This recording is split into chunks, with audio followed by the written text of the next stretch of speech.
Padre Celestial, como dice este canto, te damos toda la gloria y toda la honra. A ti que mereces, Señor, toda la alabanza por ser el único y verdadero Dios, justo, sabio, soberano, creador de todo cuanto existe.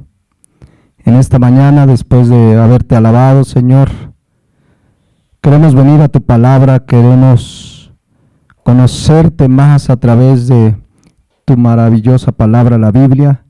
Te pedimos en el nombre de Jesús que tú nos ayudes a comprender las verdades que nos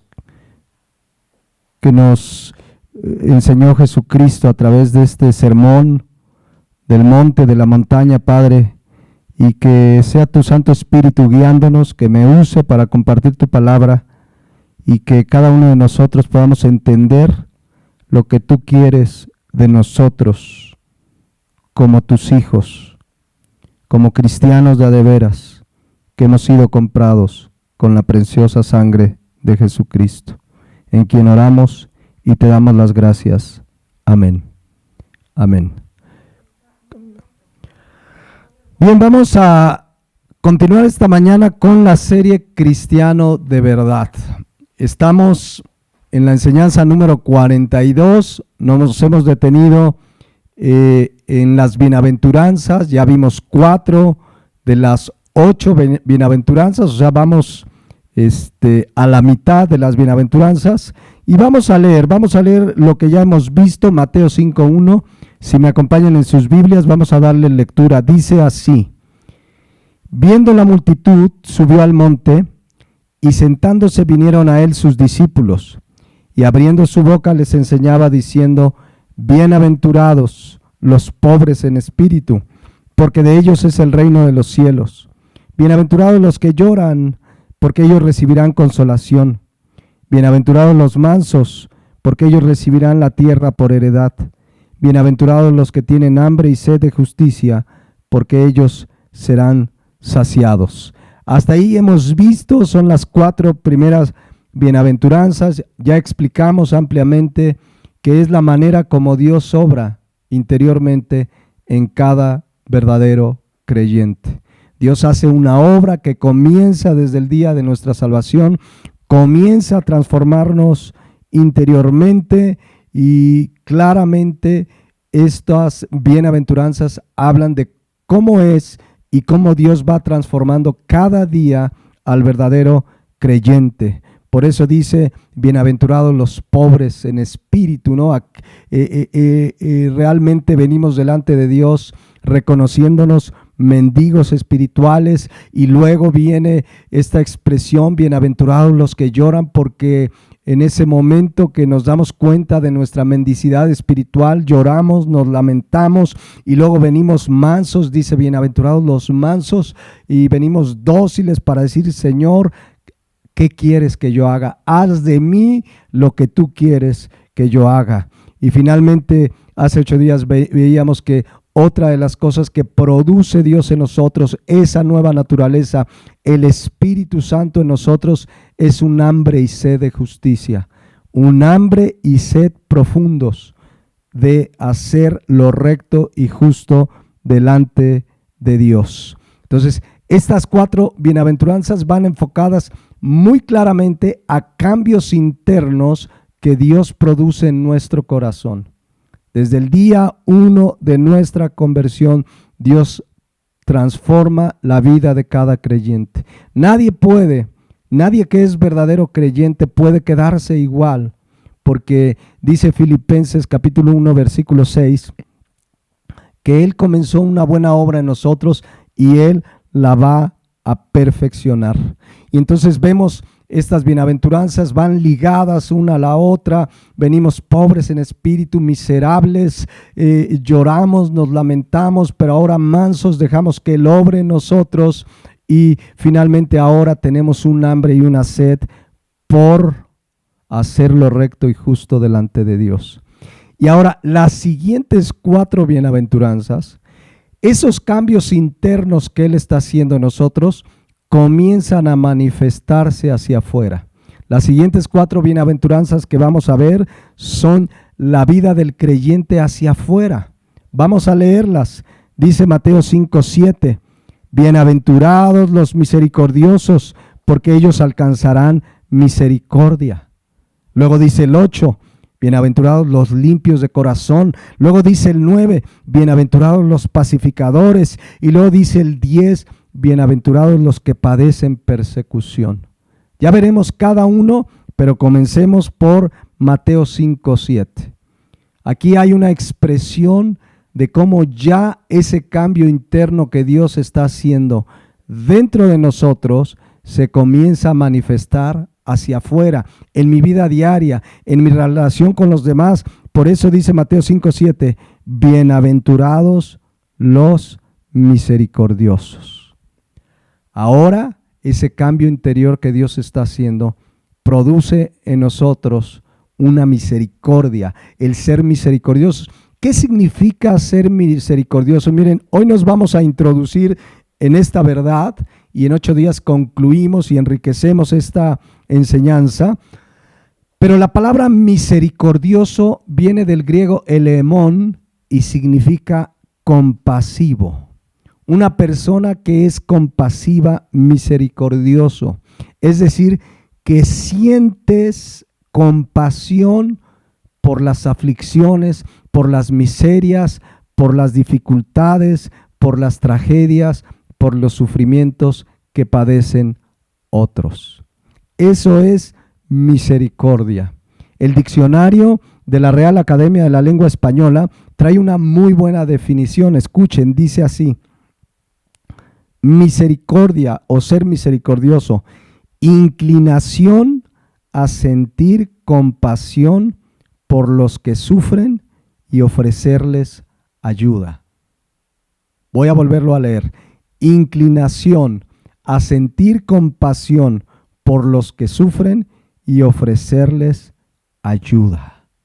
Eso comienza en la vida del cristiano a suceder porque Dios nos cambia interiormente. Si Dios no nos cambiara interiormente, no podríamos ser misericordiosos. Y como venimos pobres en espíritu y lloramos y nos lamentamos y mansamente le decimos: Señor, aquí estoy, ¿qué quieres que yo haga? Y ahora viene un hambre y una sed de hacer lo recto, correcto delante de Dios.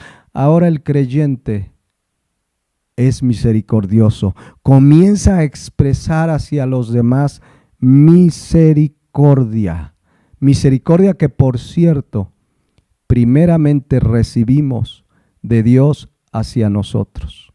Dios ha sido misericordioso. Ahora Mateo 5:7, el verdadero cristiano puede ser misericordioso, sentir misericordia, compasión por la necesidad de otros.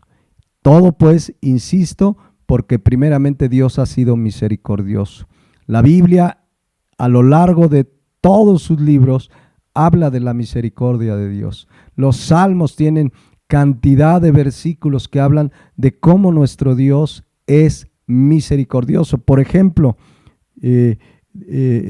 dice Lamentaciones 3:22, escuchen la misericordia de Dios. Por la misericordia de Jehová no hemos sido consumidos, porque nunca decayeron sus misericordias. Nuevas son cada mañana, grande es tu fidelidad. ¿Ya vieron? Por las misericordias de Jehová no hemos sido consumidos. ¿Qué es misericordia? Compasión por la miseria de otros. Nosotros estábamos miserables, mendigos espirituales, y vino la misericordia de Dios. Y ahora en Cristo sabemos que nuevas son cada mañana sus misericordias. Eso es maravilloso, porque Dios es así. Dice Éxodo 34, versículo 6. Y pasando Jehová por delante de él, proclamó: Jehová, Jehová, fuerte, misericordioso y piadoso, tardo para la ira, grande en misericordia y verdad. Como se dan cuenta, primero que nada, Dios se compadeció de nuestras miserias. No teníamos nada que ofrecer, estábamos perdidos. Dice Efesios 2:12 que estábamos sin esperanza. Sin Dios en el mundo no teníamos esperanza, no teníamos a Dios, pero vino su misericordia porque dice unos versículos antes, Efesios 2, versículo 4, escuchen aquí cómo fue la misericordia de Dios. Pero Dios, no hubo nada en nosotros, no hay mérito, pero Dios, que es rico en misericordia, por su gran amor con que nos amó, aún estando nosotros muertos en pecados, nos dio vida juntamente con Cristo, por gracia sois salvos. ¿Ya vieron ahí? Pero Dios, que es rico en misericordia. Es decir, éramos pecadores, lo vemos aquí, estábamos muertos y Él nos dio vida. Todo producto de su misericordia que nace de una cualidad divina de que Dios es amor. Dice Romanos 5:8 que Dios muestra su amor para con nosotros en que siendo aún pecadores, Cristo murió por nosotros. Es su amor mostrando misericordia. No lo merecíamos. Entonces piensen en esto. Si nosotros hemos recibido esa misericordia, si nosotros hemos recibido la misericordia de Dios por la cual nos dio perdón de pecados, salvación, porque accesamos a su gracia por la obra de Jesucristo, la pregunta es, ¿qué hace en consecuencia uno que ha recibido tan grande misericordia? Si recordamos Mateo 5:6, ahora tenemos hambre y sed de justicia, hambre y sed de hacer lo recto delante de Dios. Entonces yo pregunto, ¿qué es lo justo y recto delante de Dios?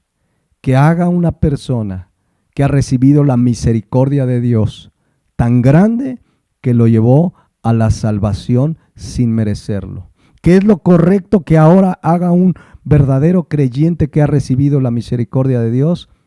Ser misericordioso, ser compasivo. Cristo dijo en Mateo 9:13, id pues y aprender lo que significa misericordia quiero y no sacrificios, porque no he venido a llamar a justos, sino a pecadores al arrepentimiento. Miren la Nueva Traducción Viviente, el mismo versículo. Luego añadió, ahora vayan y aprendan el significado de la siguiente escritura. Quiero que tengan compasión, no que ofrezcan sacrificios, pues no he venido a llamar a los que se creen justos, sino a los que se saben pecadores. Entonces, alguien que ha recibido la misericordia de Dios, en consecuencia, la consecuencia evidente es que ahora somos compasivos, que ahora somos misericordiosos. Por ejemplo, un área en la que se observa la misericordia, y lo acabamos de leer, es que Dios nos otorgó su perdón. Misericordia es que tuvo compasión y aunque no lo merecíamos, por misericordia nos perdonó gracias a la obra de Jesucristo. Por supuesto, sin ella no hubiera sido posible. Pero ¿qué es lo correcto que haga una persona a la que le han ofendido? Yo no sé si en este mediodía tienes en mente alguien que te ha ofendido y quizás gravemente. Dice Colosenses 3:13, soportándonos unos a otros y perdonándonos unos a otros si alguno tuviere queja contra otro. De la manera que Cristo nos perdonó, así también hacedlo vosotros. ¿Quién puede perdonar como Cristo nos perdonó? Pues solamente una persona a la que Cristo ha perdonado por su gracia y misericordia. Entonces, es claro que a la luz de la Biblia, con esa hambre y sed por hacer lo recto y justo delante de Dios, ahora podemos hacer misericordia. Ahora al que me ofende lo puedo perdonar, porque no es compatible con la nueva naturaleza un verdadero cristiano con alguien que no puede perdonar. No se entiende que alguien se diga cristiano, cristiana, y no pueda perdonar. Gente dentro de las iglesias que pasan los meses e incluso años y no pueden perdonar a alguien. Y la Biblia dice que perdonemos como Cristo nos perdonó. De la misma manera, Él no nos puso condiciones. Él no nos puso ninguna condición, dice la palabra de Dios. Aquí lo estamos viendo con claridad. De la manera que Cristo nos perdonó, así también debemos perdonar. Alguien puede decir, es que no sabe lo que me hizo esa persona. Es gravísimo. Mis hermanos, es gravísimo cuánto habíamos ofendido a Dios. Merecíamos la paga del pecado, que es la muerte, pero Dios, que es rico en misericordia, por su gran amor con que nos amó. ¿Ya vieron? Ahora el creyente puede tener misericordia. Y dice Efesios 4:32, escuchen, dice con toda claridad, antes sed benignos unos con otros, misericordiosos. Vean ahí, sed benignos unos con otros, misericordiosos, perdonándoos unos a otros, como también Dios nos perdonó a vosotros en Cristo. Si hay un área donde se manifiesta la misericordia, es perdonando al que te ofendió. No importa si no te pide perdón, no importa si no lo merece, no importa si no cambia, tú perdonas porque puedes ejercer misericordia como Él nos perdonó. Ahí lo dice, misericordiosos, perdonándoos unos a otros, como también os perdonó a vosotros en Cristo. Hay una enseñanza al respecto en Mateo 18, donde Cristo da un claro ejemplo de la misericordia que ejercemos al perdonar. Mateo 18:23, escuchen, porque Él nos perdonó todo, sin condiciones, porque Cristo lo hizo en la cruz. Esa es la misericordia de Dios. Fíjense lo que dice Mateo 18:23. Por lo cual, el reino de los cielos es semejante a un rey que quiso hacer cuentas con sus siervos. Y comenzando a hacer cuentas, le fue presentado uno que le debía 10,000 talentos. La expresión 10,000 talentos simplemente nos da la idea de que era algo impagable. No lo podía pagar con toda su vida de trabajo. Un talento era la máxima denominación que podía haber en cuanto a valor monetario. 10,000 talentos habla de una expresión pues impagable. Y entonces por eso dice el 25, a este, como no pudo pagar, ordenó su señor venderle y a su mujer e hijos y todo lo que tenía para que se le pagase la deuda. ¿Saben que así estábamos delante de Dios? Nuestro pecado tenía una paga. Estábamos en deuda eterna con Dios. Nuestra deuda a causa del pecado era impagable. Pero escuchen el 26. Entonces aquel siervo, postrado, le suplicaba diciendo, Señor, ten paciencia conmigo y yo te lo pagaré todo. Aunque era imposible pagarlo. Pero dice el 27, el Señor de aquel siervo, movido a misericordia. ¿Ya vieron? Ahí en el 27, véanlo. El Señor de aquel siervo, movido a misericordia. Ahí está la misericordia. No se lo podía pagar, no había manera que este hombre le pagara, pero dice que el Señor de aquel siervo, movido a misericordia, le soltó y le perdonó la deuda. No le dijo, luego me la pagas. Está bien, te voy a soltar y a bonitos chiquitos, pero me pagas. No, dice aquí que movido a misericordia, le soltó y le perdonó la deuda. Ahora, ¿qué hizo este hombre a quien se le perdonó la deuda? Dice el 28. Pero saliendo aquel siervo, halló a uno de sus consiervos que le debía 100 denarios. 100 denarios era algo totalmente pagable. Quizás por los cálculos, pues el equivalente a 3 meses de salario.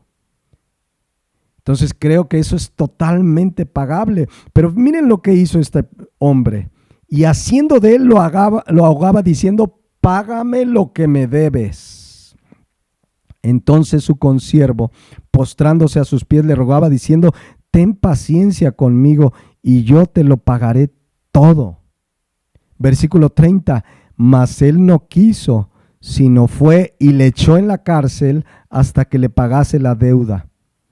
Viendo sus consiervos lo que pasaba, se entristecieron mucho y fueron y refirieron a su señor todo lo que había pasado. Entonces, llamándole, su señor le dijo: siervo malvado, toda aquella deuda te perdoné porque me rogaste. ¿No debías tú también tener misericordia de tu consiervo, como yo tuve misericordia de ti? Entonces su señor, enojado, lo entregó a los verdugos hasta que le pagase todo lo que debía. Así también mi Padre Celestial hará con vosotros si no perdonáis de todo corazón cada uno a su hermano sus ofensas. Ahí vemos la misericordia que Dios ejerció con nosotros es absoluta, se nos perdonó toda deuda. Ahora el verdadero creyente tiene la capacidad dada por Dios para ser misericordioso, para ser compasivo. Por eso medita esta mañana, si hay alguien que esté escuchando esta enseñanza y tienes por ahí alguien a quien no has perdonado, quien sea, quizás hay jóvenes, incluso adultos que no perdonan al papá que de niño les lastimó grandemente, o a la esposa o al esposo, o a quien sea, o alguien que te defraudó. La palabra de Dios nos manda ser misericordiosos. No se lo merecen, no lo merecíamos, pero esa es la misericordia, amor en acción, una compasión, un verdadero corazón compasivo dispuesto a perdonar. Voy a poner otro ejemplo y ya en 8 días vamos a concluir plenamente esta bienaventuranza.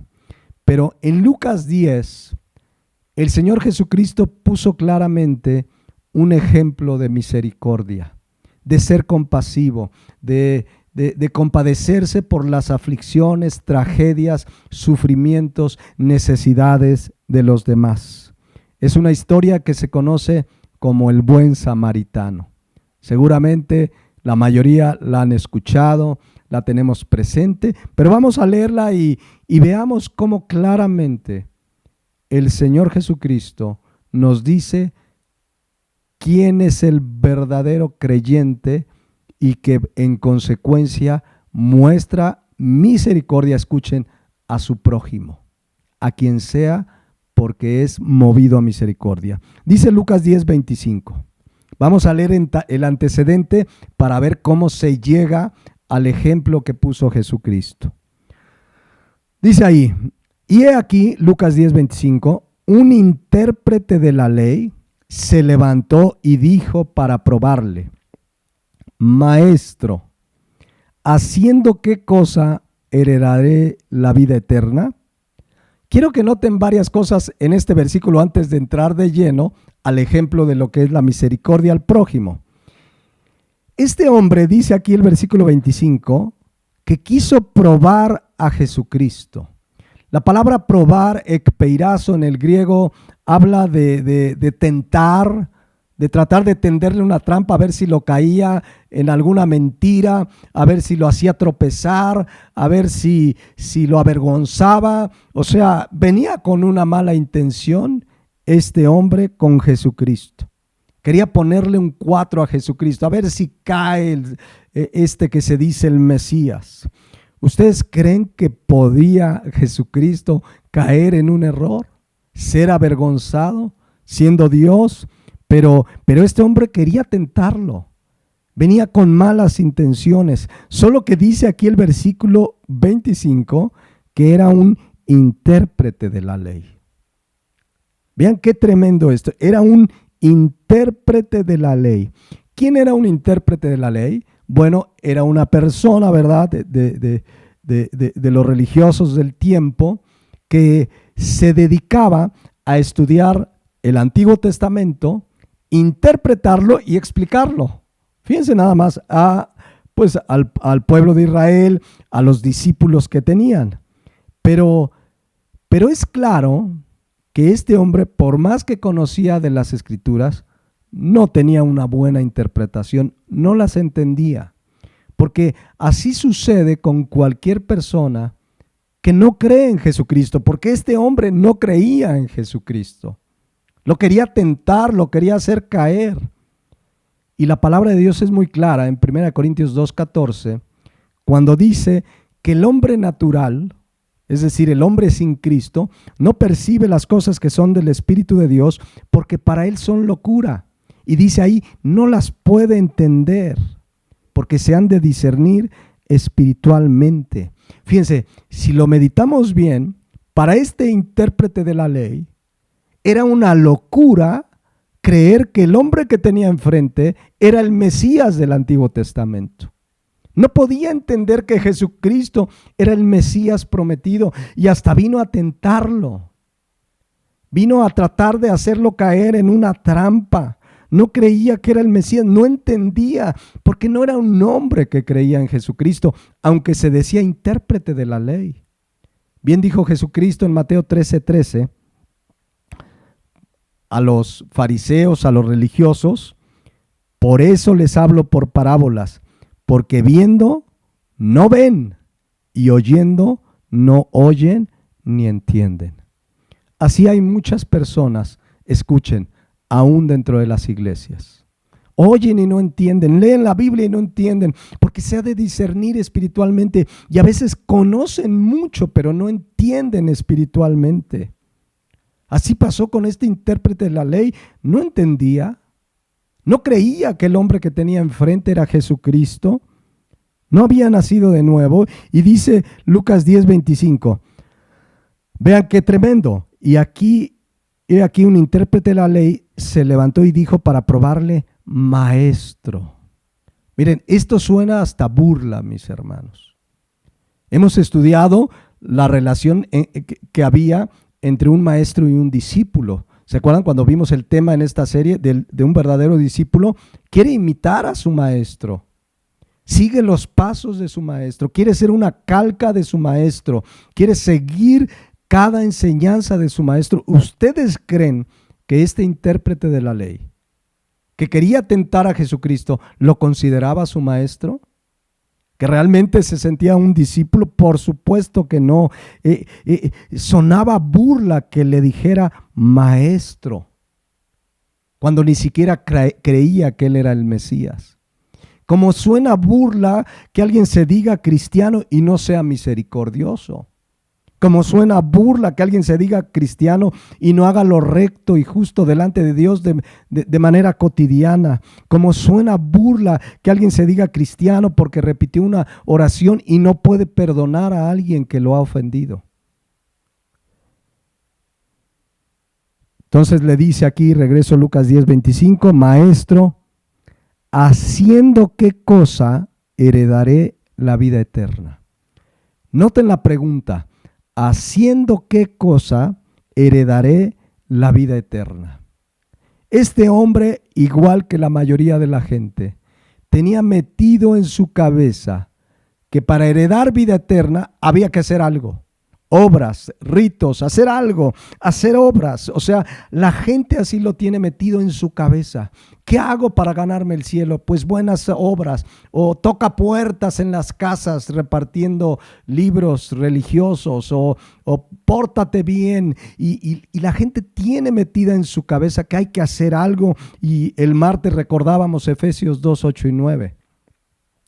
Porque por gracia somos salvos por medio de la fe.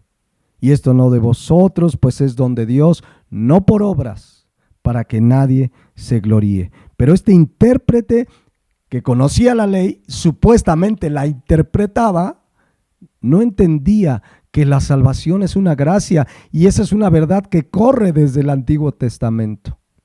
Y no entendía. Dice, por ejemplo, el Salmo 13:5, mas yo en tu misericordia he confiado, mi corazón se regocijará en tu salvación. Es decir, desde el Antiguo Testamento se entendía que la salvación era una obra de la gracia y misericordia de Dios. Y este hombre pues pregunta, ¿qué necesito para ganar la vida eterna? Pues miren, en realidad una persona para ganarse por sí sola la vida eterna tendría que cumplir toda la ley. Tendría que jamás pecar. Y la Biblia dice en Romanos 3:10, no hay justo ni aún uno. Y la Biblia dice en Romanos 3:23, todos pecaron y están destituidos de la gloria de Dios. Así es que si hubiera una persona que cumple toda la ley, miren cómo lo dice Santiago para ser más claros. Dice, porque cualquiera que guardare toda la ley y ofendiere en un punto, se hace culpable de todos. Es decir, nadie puede cumplir toda la ley, nadie puede vivir sin pecar jamás. Hemos estudiado que la ley lo único que hizo es mostrarnos cuán mal estábamos delante de Dios, que éramos pecadores. La ley nos dio un diagnóstico, estamos perdidos, condenados porque somos pecadores. Y este hombre no lo entendía. Por eso dice Mateo 10:25 que le dice, ¿haciendo qué cosa heredaré la vida eterna? Y vean lo que le dice Jesucristo. Él le dijo, ¿qué está escrito en la ley? ¿Cómo lees? Fíjense qué interesante versículo. Jesucristo sabía que era un intérprete de la ley, que conocía de la ley. Y le dice que está escrito en la ley. Pero vean, la siguiente pregunta es, ¿cómo lees? Una expresión donde le pregunta, a ver, ¿qué entiendes de lo que lees? O eso que lees, ¿lo lees buscando qué? Es decir, miren, hay mucha gente que se acerca a la Biblia buscando principios para ser ricos, exitosos. En las librerías cristianas hay cantidad de libros de falsos profetas, predicadores muy famosos, cuyos títulos hablan de éxito y prosperidad material. Cómo ser rico, tu mejor vida ahora, sé exitoso en 7 pasos. Parecen libros de bestsellers del mundo que podrías encontrar en cualquier librería, pero los encuentras en librerías cristianas. Y entonces la gente busca principios bíblicos para su éxito personal, cómo ser rico, cómo alcanzar el éxito y la fama, pero la Biblia no tiene ese propósito. La Biblia tiene el propósito que la gente conozca a Dios, que la gente vea su condición de pecado y venga rendida a los pies de Jesucristo. Jamás el propósito es cómo ser rico y exitoso. Y miren que hay principios, cómo es que Dios nos puede bendecir. Pero el propósito es que conozcamos a Dios, porque el que conoce a Dios tiene vida eterna, dice la palabra de Dios. Entonces le dice Jesucristo, ¿cómo lees? ¿Qué buscas al leer? Porque quien genuinamente viene a la palabra de Dios a escudriñarla, dice Juan 5:39, que el que escudriña las Escrituras haya vida eterna. Léanlo, ahí está Juan 5:39. Escudriñar las Escrituras, porque a vosotros os parece que en ellas hallaréis vida eterna. Entonces, vamos al 27. Cuando Cristo le dice, a ver, ¿qué lees? ¿Cómo lees? ¿Qué entiendes? Aquel, Lucas 10:27, respondiendo dijo, amarás al Señor tu Dios con todo tu corazón y con toda tu alma y con todas tus fuerzas y con toda tu mente y a tu prójimo como a ti mismo. Vean que este hombre conocía las Escrituras, pues era un intérprete de la ley y se la citó de memoria. Yo creo que ni abrió ningún rollo, ni mucho menos. Lo citó, a ver, amarás al Señor con todo tu corazón, alma, fuerzas, mente y a tu prójimo como a ti mismo. Conocía, sabía, pero no obedecía. Ahora Cristo le dice, versículo 28, bien has respondido, haz esto y vivirás. ¿Haz qué? Ama a Dios con todo tu corazón, fuerza, mente y a tu prójimo como a ti mismo. Ahora vean el 29, porque este hombre, intérprete de la ley, no había entendido nada, porque dice, pero él queriendo justificarse a sí mismo, dijo a Jesús, ¿y quién es mi prójimo? Vean, es un intérprete de la ley que tenía que interpretar la ley y explicársela a los demás. Si éste no entendía, si así estaba el intérprete, ¿cómo estarían sus discípulos? ¿Cómo estarían a los que les enseñaba? Porque le dice, ¿y quién es mi prójimo? De verdad no sabía, había estudiado las Escrituras y no sabía quién es su prójimo. Por eso dice ahí, queriendo justificarse. ¿Quién es una persona que se justifica? Alguien que quiere defender el por qué no ha obedecido, en este caso, el amar a su prójimo. Era claro que este hombre no amaba a su prójimo porque dice, ¿quién es mi prójimo? Pero quería justificarse. Jesucristo lo desnudó completamente espiritualmente porque le mostró su condición. Ni amaba a Dios, ni amaba a su prójimo. Porque amas a Dios y amas a tu prójimo. El que verdaderamente ama a Dios ahora puede amar a su prójimo. Entonces, miren, cuando predicamos el evangelio hay dos reacciones básicamente. Cuando predicamos el evangelio hay dos reacciones. La primera es, y son las menos, las que arrepentidas de sus pecados creen en Jesucristo. Caen rendidos, sí Señor, perdóname. Soy un miserable, se lamentan, vienen mansos, lloran, se lamentan por su pecado. Son los menos, pero los hay. Pero la mayoría se justifican. No, pero si yo no soy tan pecador. Malo, el Chapo Guzmán, que lo están juzgando allá en Estados Unidos. Ese sí es malo. Malo tal presidente que nos dejó a los mexicanos en quiebra. Malo el asesino que mató a no sé cuánto. Yo no soy tan malo. Y tratan de justificar su vida de pecado. Bueno, regresando al punto. Este hombre no entendía ni siquiera quién es su prójimo. Por lo tanto, no amaba a Dios. Porque dice 1 Juan 4:20, escuchen qué claro. Si alguno dice, yo amo a Dios y aborrece a su hermano, es mentiroso. Pues el que no ama a su hermano a quien ha visto, ¿cómo puede amar a Dios a quien no ha visto? No se puede, mis hermanos, amar a Dios y aborrecer a alguien. Y hemos explicado esa palabra en infinidad de ocasiones. Aborrecer sí significa odiar, entre algunos de sus significados, pero va desde amar menos, alguien que te cae mal, alguien que no puedes ver ni en pintura, ahí ya hay un aborrecimiento. Hay gente que dice, no puedo ver a esta persona ni en pintura. Dice la Biblia, el que aborrece a su hermano es mentiroso. El verdadero cristiano ama aún a sus enemigos, dice la palabra de Dios. Ya lo estudiaremos en este Sermón del Monte. Pero si alguien ama a Dios y aborrece a su hermano, esa persona es un engañador, es un mentiroso. Y así estaba este intérprete de la ley, porque dice que le pregunta a Jesucristo, ¿quién es mi prójimo? ¿Quién es mi prójimo? Lucas 10:29.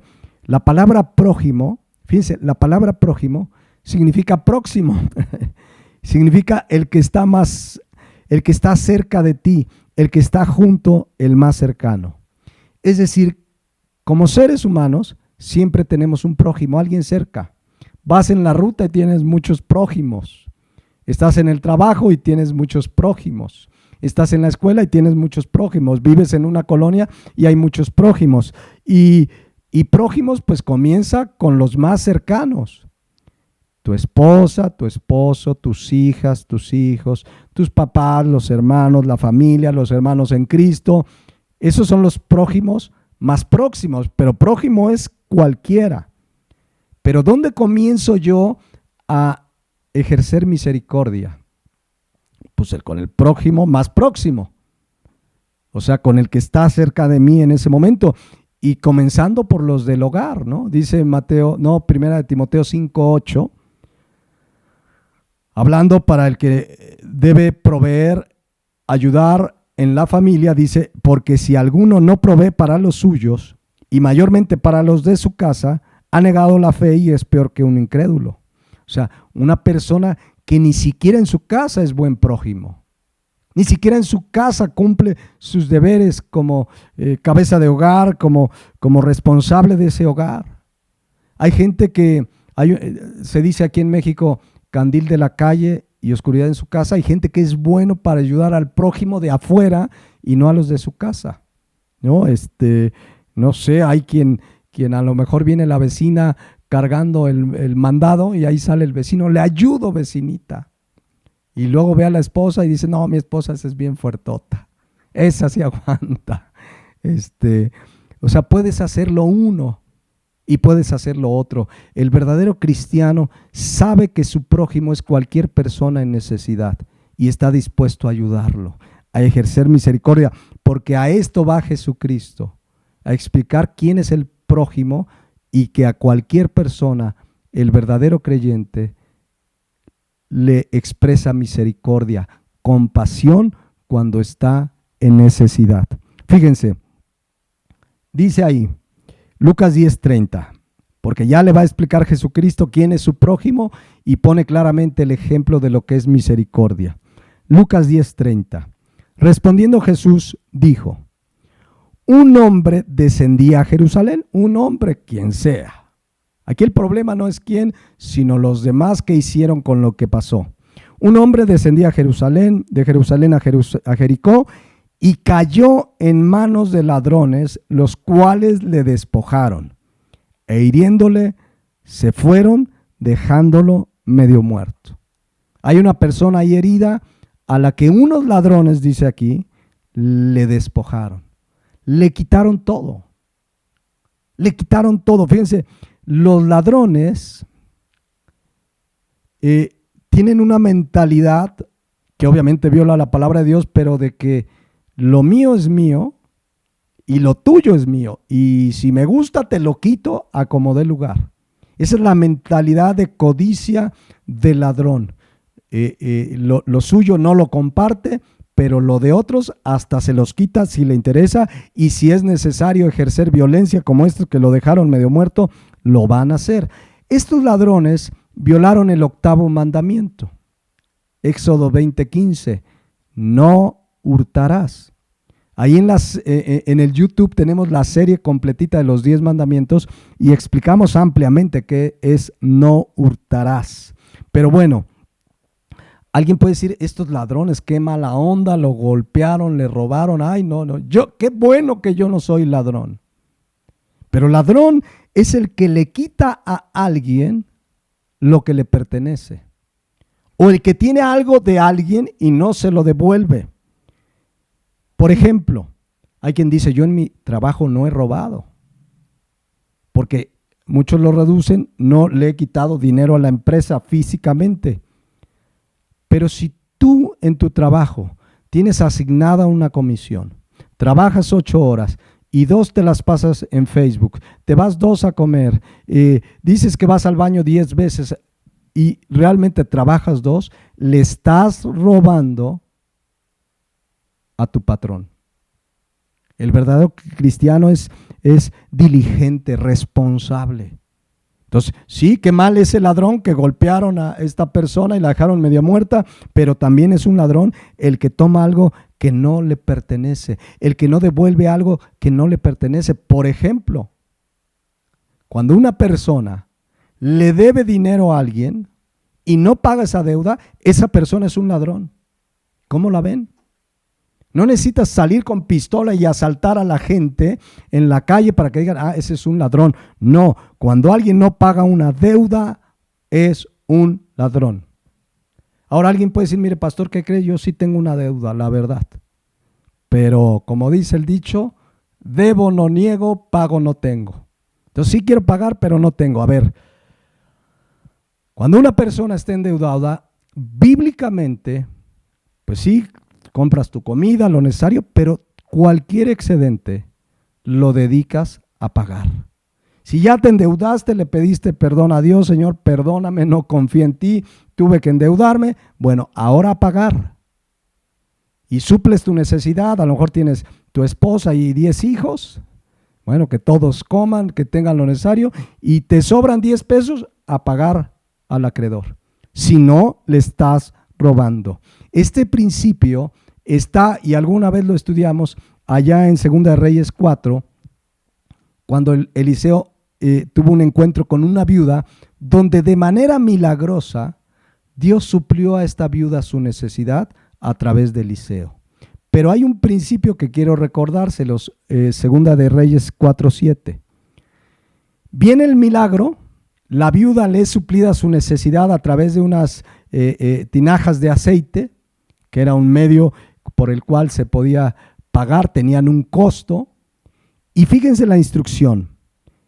Vino ella luego y le contó al varón de Dios, a Eliseo, el cual dijo: ve y vende el aceite, escuchen, y paga a tus acreedores.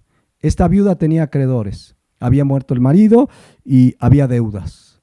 Y le dice: ve y paga. Vean que no dice, pues ya Dios te bendijo y te multiplicó y a gozar de la vida. No, paga a tus acreedores y tú y tus hijos vivan de lo que quede.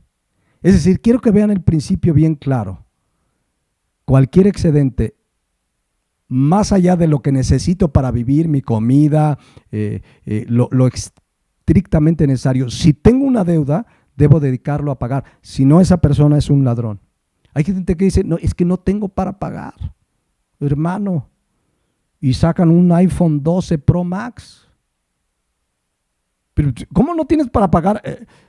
Es que necesito un teléfono. Bueno, te hubieras comprado un teléfono mucho más sencillo, porque quizás sí es necesario para el trabajo, para lo que sea, pero no gastas en eso. O dice, hay gente que dice: no, es que yo debo, pero no tengo, pastor. Y de repente te enteras que se fueron de vacaciones y en pandemia. Y deben y no pagan. Hay gente que debe y cambia sus números telefónicos para que no le hablen los del banco. Alguien los asesoró, mira, no debes tanto y si tú cambias tus números, no te van a dar lata. Después de 2, 3 meses ya ni te van a hablar. Esa persona está robando. Está igual que estos ladrones que lastimaron al personaje de la historia que Jesucristo cuenta. Si tú le debes a un banco, a un prestamista, usurero, a quien sea, ¿para qué te metes con ellos? Le pides perdón a Dios, pero te pones a pagar. Entonces, insisto, ladrón no nada más es salir con una pistola y asaltar en las calles o en los semáforos, que por cierto en Cuernavaca están asaltando en los semáforos. Tengan mucho cuidado, cuando estén en un semáforo, voltea a tu izquierda. Uno sale confiando en Dios. Uno ora: Señor, guarda mi entrada, mi salir.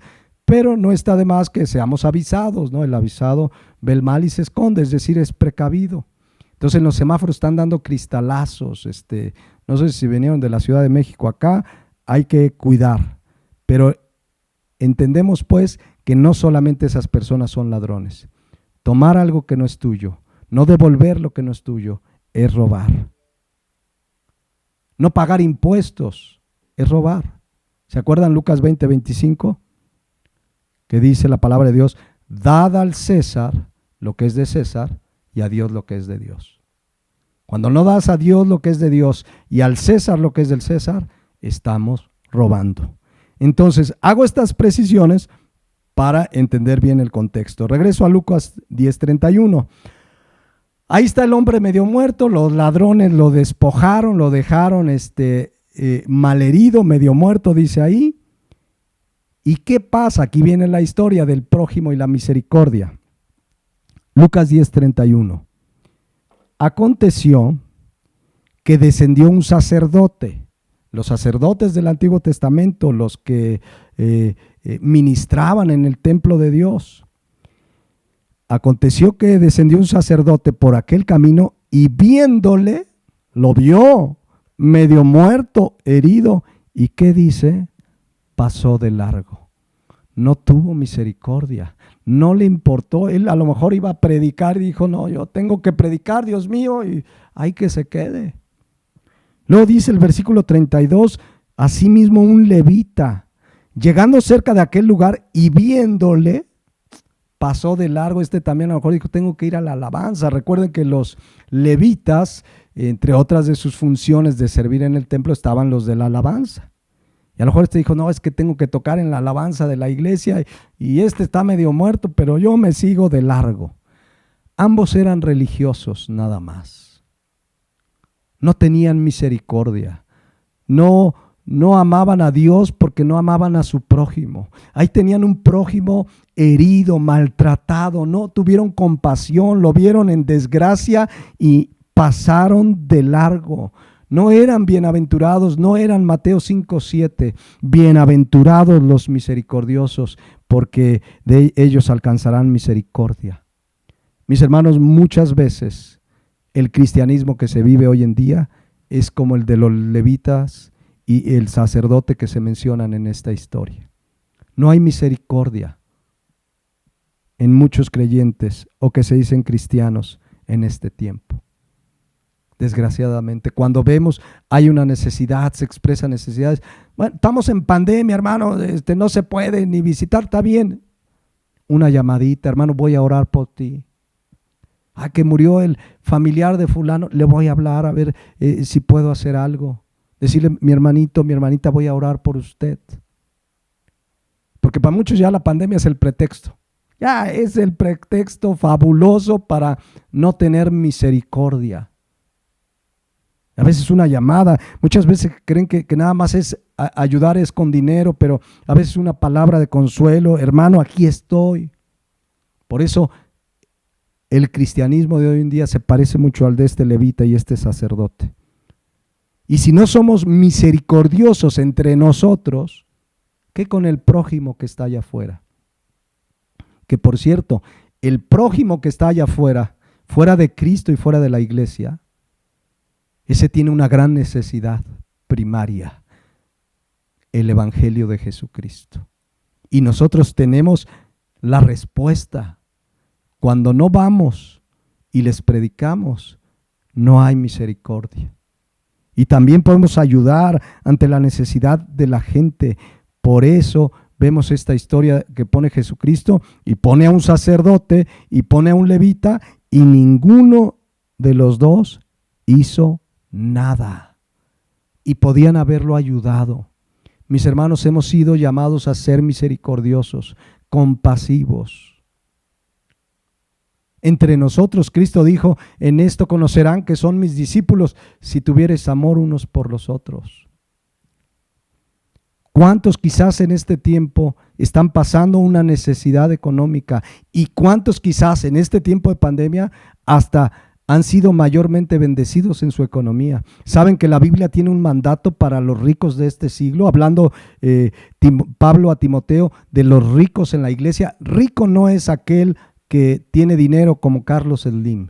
Rico es aquel que sacia sus necesidades y aún le sobra. Y miren lo que se nos manda, se los voy a leer en la versión Dios habla hoy para obviar tiempo. Dice, a los que tienen riquezas de esta vida, mándales que no sean orgullosos, ni pongan su esperanza en sus riquezas, porque las riquezas no son seguras. Antes bien que pongan su esperanza en Dios, el cual nos da todas las cosas con abundancia y para nuestro provecho. Mándales, vean el 18, mándales que hagan el bien, que se hagan ricos en buenas obras y que estén dispuestos a dar y compartir lo que tienen. Más claro, ni el agua, mis hermanos. Mándales, dice ahí, que estén dispuestos a dar y compartir lo que tienen. Y a veces nos falta en esa área desprendernos. Quizá no te sobra mucho, pero a tu hermano en Cristo necesita más que tú. Y muchas veces batallamos en esa área. Pero hay que reconocer hoy, mis hermanos, si hemos sido faltos de compasión, faltos de misericordia. Si no hemos sido como ese sacerdote y ese levita, nada más religiosos. Porque miren lo que sucede en el 33. Pero un samaritano, fíjense, los samaritanos eran odiados por los judíos. Los judíos les decían a los samaritanos perros inmundos, porque muchos samaritanos eran producto de la mezcla de judíos con otras tierras, con otras razas. Y los judíos los despreciaban, decían, estos son perros inmundos, no valen nada. Por eso Cristo le pone este ejemplo a un judío de cepa que además era intérprete de la ley y le dice, mira, un samaritano, aquellos que ustedes odian, que iba de camino, vino cerca de él, igual que el sacerdote, igual que el levita, y viéndole, igual que el sacerdote, igual que el levita, también lo vio. Pero ¿cuál es la diferencia? Fue movido a misericordia. ¿Fue movido a qué? A misericordia. Ahí vemos a un hombre que entiende quién es su prójimo, que ama a Dios y a su prójimo como a sí mismo. ¿Cuál es la evidencia que ama a su prójimo? Que fue movido a misericordia. Y dice el versículo 34, porque la misericordia no se queda nada más, ay, pobrecito, ay, está sufriendo, ay, qué dolor. No, dice, y acercándose, se acercó a él. Dice, y acercándose, le llamó a su pastor y le dijo, pastor, aquí hay un necesitado, venga a ayudarle. Así dice. Creo que esto lo hemos explicado en varias ocasiones. ¿Cuántas veces tienes a alguien en necesidad frente a ti y muchos háblale al pastor? Si Dios pone frente a ti a un necesitado, es porque Dios quiere que tú le manifiestes misericordia. A veces para todo, la gente cree, llega un necesitado a la iglesia, hoy no estábamos congregándonos físicamente, pero de repente yo recuerdo que cuando estábamos en una avenida, ahí en la avenida Domingo 10, llegaba gente y necesitada a pedir, y pastor, le hablan. ¿No? ¿Acaso se nos ha olvidado que dice Hechos 20:35? Hechos 20:35, que es más bienaventurado dar que recibir. Léanlo ahí. Es más bienaventurado dar que recibir. ¿Cuántos quieren ser más bienaventurados? Bueno, pues es más bienaventurado dar que recibir. Y entonces dice el 34, Mateo 10:34, y acercándose, y vean el amor en acción, la misericordia, vendó sus heridas, echándoles aceite y vino. El vino no era para que se le olvidaran las penas a que lo habían asaltado.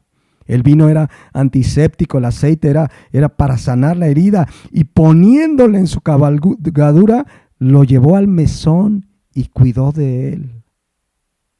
No escatimó, no dijo lo mío es mío y ¿para qué anda por estos caminos tan solos? Lo asaltaron porque seguro algo hizo mal. Él ejerció misericordia, lo llevó a un mesón. Dice ahí la palabra de Dios, cuidó de él. Es más, dice el versículo 35, otro día al partir sacó 2 denarios, se lo dio al mesonero, o sea, ahí al del hotel, y le dijo, cuídamele. Y todo lo que gastes de más, yo te lo pagaré cuando regresen. Muy pocos cristianos de nuestro tiempo, o que se dicen cristianos, están dispuestos a gastar de lo suyo para ayudar a otros, menos a un desconocido, porque este era un desconocido. Este samaritano es el más claro ejemplo de lo que es misericordia, compasión por la desgracia de otros. Usó de lo que tenía porque él entendía, lo mío es de Dios y lo de Dios puedo usarlo para bendecir a otros. Es claro el mandato en la Biblia, Lucas 6:36, se nos manda, vean lo que dice, sed pues misericordiosos, es un mandato, pero se nos manda porque ahora podemos ser misericordiosos porque hemos recibido misericordia. Sed pues misericordiosos como también vuestro Padre es misericordiosos. Ahora tenemos un corazón, una nueva naturaleza capaz de ser compasiva, con esa verdadera compasión. Nos falta, hermanos, reconozcámoslo. Que Dios nos llame a todos en esta área a examinar nuestro corazón. ¿Cómo estamos en esta área? Cada uno. En medio de esta pandemia hay unos que la están pasando peor que otros por diferentes circunstancias. Seamos misericordiosos. Cuando ponemos necesidades de oración, ¿le has llamado al hermano, a la hermana? ¿Cuántos se han llamado en medio de esta pandemia? ¿Cómo está mi hermano? ¿Cómo está mi hermanita? ¿Cómo está pastor? Entre nosotros todos, unos por otros, y hacia afuera también. Finalmente dice Cristo, Lucas 10:36. ¿Quién pues de estos tres te parece que fue el prójimo del que cayó en manos de los ladrones? Y él le dijo, el que usó misericordia con él.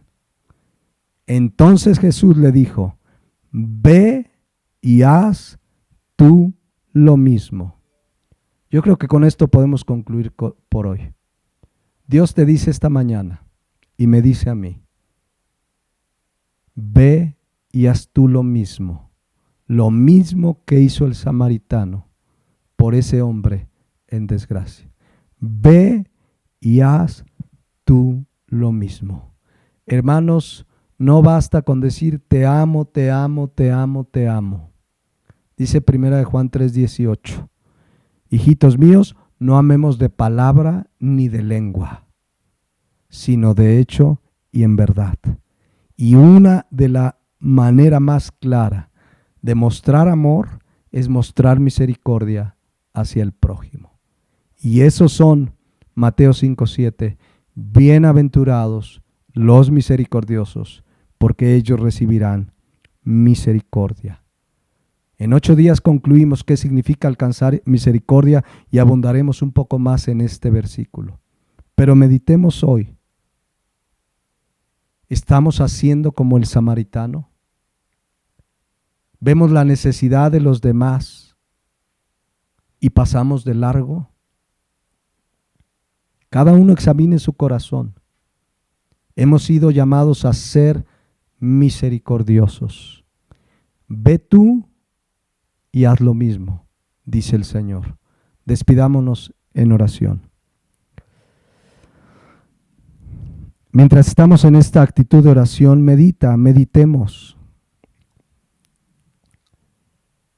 Seguramente ya tienes en mente a alguien que está en necesidad, en desgracia, en dificultad, y Dios te lo puso enfrente, te la puso enfrente, para que seas compasivo, compasiva. Para que como este samaritano nos desprendamos de lo que Dios nos ha dado, porque ni siquiera es nuestro, para ayudar al que está en necesidad. Meditemos delante de Dios. Hemos sido misericordiosos, compasivos ante las miserias, ante las necesidades de otros. Pidamos perdón a Dios si no lo hemos hecho. Reconozcamos que aún como iglesia local ha habido falta de misericordia entre nosotros. Misericordia quiero y no sacrificios, dijo Jesucristo. Pidámosle perdón a Dios y de verdad mostremos esa misericordia con el prójimo, primero con el prójimo más prójimo, tu familia, esposa, hijos, la iglesia y hacia afuera. Misericordia al ver la necesidad de Cristo que hay allá afuera, y podemos ejercer misericordia ayudando al necesitado y por supuesto compartiendo lo más importante, el mensaje del Evangelio. Meditemos cada uno en esta mañana y ora delante de Dios, porque es un mandato. Ve y haz tú lo mismo. Padre Celestial, que tu Santo Espíritu nos redarguya, porque creo que en esta área muchos hemos fallado, Señor. Ciertamente no has acabado tu obra, pero a veces nuestra carne, que es egoísta, nos gana. Ayúdanos a ser desprendidos y, como leíamos ahí, a los ricos de este siglo manda que no sean altivos, que no pongan la esperanza en las riquezas, sino que sean ricos en buenas obras, que tengan ese corazón compasivo para compartir lo que tú les has dado con el que tiene necesidad. Gracias por tu palabra, Señor. Gracias por estas enseñanzas que nos redarguyen y nos edifican también. En Cristo Jesús. Amén.